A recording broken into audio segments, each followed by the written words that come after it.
Hello, Buckeye Nation. Dom Tiberi, joined by Adam King, Nicole Sheeran. And let me just say, we are coming to you from outside the Ohio State locker room. We just watched the entire team go by. They are pumped beyond pumpedness. I mean, it's just crazy. 14-7, Ohio State beats Texas. We all thought that Ohio State would win. But let me give out my first game ball, and it goes to the Silver Bullets. Man, I'll tell you what, we all thought the defense might have an advantage, and usually this early in the season the defense does, but the defense was absolutely amazing. They did give up a touchdown. I wanted them so bad to have the shutout. They wanted the shutout. But man, what a dominant performance! Look at the camera. We I'm watching you. We don't want to see the side. We don't want to see the. You're excited. I love it. We don't want to see the side of your ear. Talk to the people. I'll say this: if you would have told me that we'd be talking about, man, they should have had a shutout walking into this stadium, boy, I thought you were a little bit crazy. My game ball, Matt Patricia. Goodness gracious. You know, I looked in the camera the other day. I've never done that, and I said Matt Patricia will be just fine. I got a little nervous after that. The comments, they took note. Matt Patricia, what a game he schemed up. Arch Manning, what he was supposed to win the Heisman. Arch Manning was going to win the Heisman. He did not win it today. I mean, Matt Patricia had Arch Manning terrified from every direction, and then C.J. Hicks. How fitting. The guy we've talked about all season, C.J. Hicks gets in there on the last play. This is, in large part, what we thought. This Buckeye defense is very good. The offense is going to have to figure some things out. It was clunky.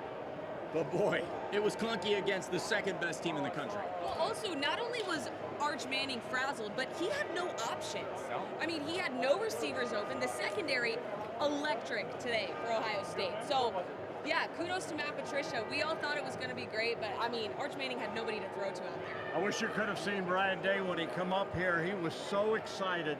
And, you know, this guy... I'm a huge fan of him. I think he's the best coach in college football, and I think he proved it today.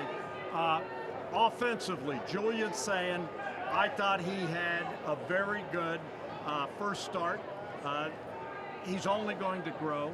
Now, let me tell you something, folks. That was not a bad defense. That was an outstanding defense. The second best defense in the country. I mean, you saw, and you know what? I thought he was amazing with the poise he showed and the way that he was able to keep it in check. We'll be all right. They're gonna figure it out. All right. But I think a great first start for Julian Sayin. I mean, and he had a long touchdown pass. He did have a long touchdown pass. I just more so. You know, you could talk about the throws and this, that, and the other. Julian Sayin's biggest problem in this game was, surprisingly, people kept dropping the ball. I couldn't believe it. I mean, there were a lot of drops to start this game off.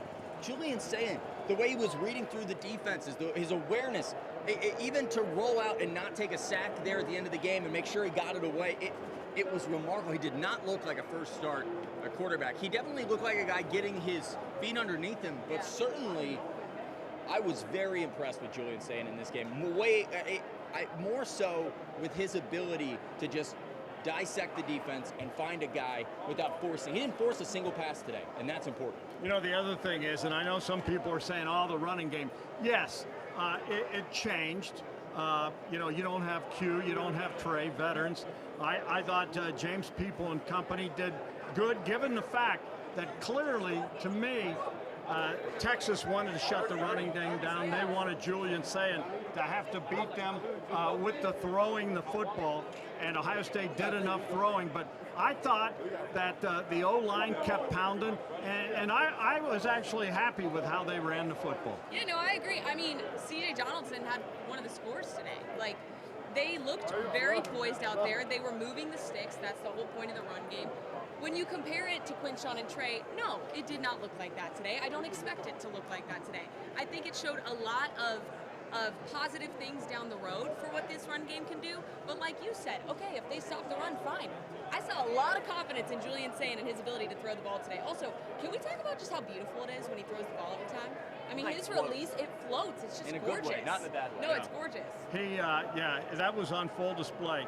You know, the old saying goes, folks, is you make the most improvement from week 1 to week 2. No, we don't want to talk about week 2. But no, I know we're still on. But what I'm saying about Julian Sayin is he's got that first game under his belt now. He's got the jitters. Let's think about it. There's no bigger start that he could have had. And for him to come out, and I'm giving him an A. I'm giving him an A. I mean, the upside now. I mean, they can build upon it. They've got tape to show him what he needs to do better, and they're going to bring him along slow. But wow, I just want to give that kid the credit he deserves.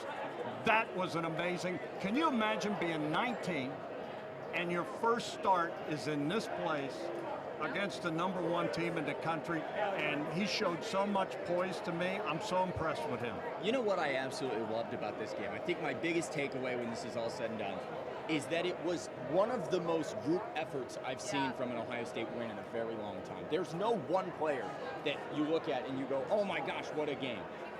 They all really meshed so well. The Silver Bullets entirely.